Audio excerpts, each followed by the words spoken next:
Well, this is the final full weekend of Disability Pride Month. One source of pride for many people is their job. But for those who are disabled, securing employment and receiving benefits truly fit for you can be hard to come by.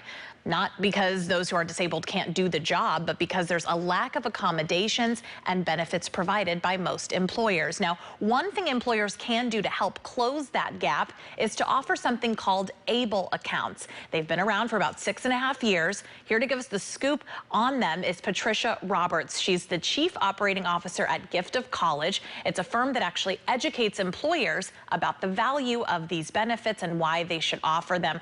Patricia, thank you for joining me. I know here in California, these are called CalABLE accounts. Talk to me about what ABLE stands for and who is eligible to open an account. Absolutely, and thanks for having me on this important topic. So ABLE stands for Achieving a Better Life Experience, and that's exactly what these accounts intend to do for the persons with disabilities that use them. So as you said, California offers this type of account. It's a special account that's designed to help individuals save for disability-related expenses.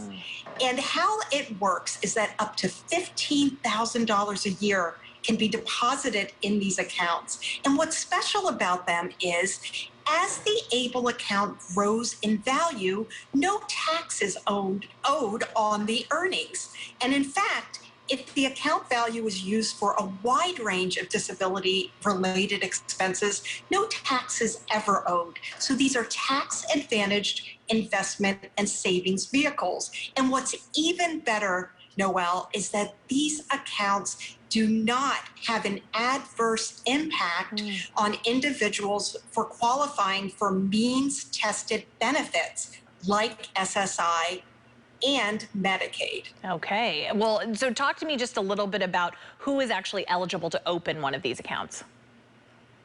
In terms of eligibility, individuals who have a significant disability that began before the age of 26 are typically eligible for these accounts. That's often individuals who receive SSI or SSDI, that's supplemental security income or Social Security disability insurance. For those who had a disability that began before 26 but do not receive SSI or SSDI, it is possible for them to also be eligible if they have a significant disability and if their doctor can certify that they would be eligible for those types of benefits. I mean, you've already said some of the positives here, but talk a little bit about what types of expenses these accounts can cover.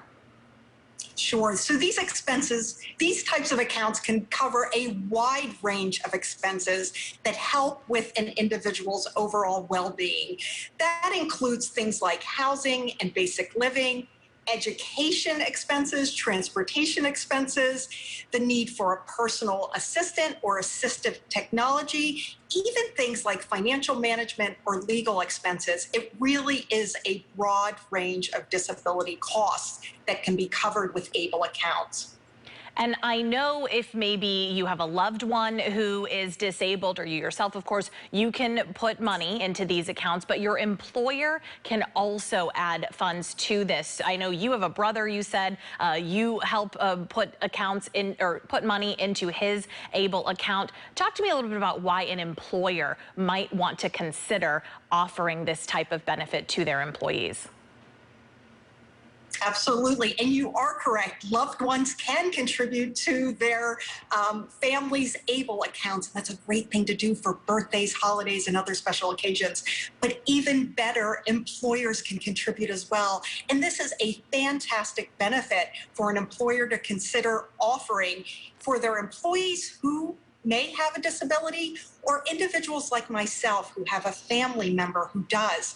And what does an employer offer when they offer ABLE? They offer valuable financial education. So many people do not know about these ABLE accounts and how they can help individuals with disabilities. Also, These accounts and employer contributions to them can really help relieve financial stress. Disability comes at a high cost. Those who are disabled understand that, and any sort of assistance can be valuable. Also, it can help with recruitment and retainment of high quality employees. I just saw a study that said that 1 in 4 employers are going to consider changing jobs post pandemic. This is the type of benefit that an employer can use to help distinguish themselves among the competition. And then lastly, employers who are concerned about diversity, equity, and inclusion can help to diversify their employee pool by offering something like this. The more diverse minds that you have in the workplace, the greater your business results. So for all those reasons, employers should really consider offering ABLE accounts for their employees. Well, and I know I talked just a couple of weeks ago about how disability is the silent D in diversity, and if employers are looking to diversify their workforce, they really need to include those who may be disabled. Patricia, thank you so much for joining me. We will have on the website exactly where folks can go to find more information on CalABLE accounts. I really appreciate your time this morning. My pleasure. Thank you. We'll be right back.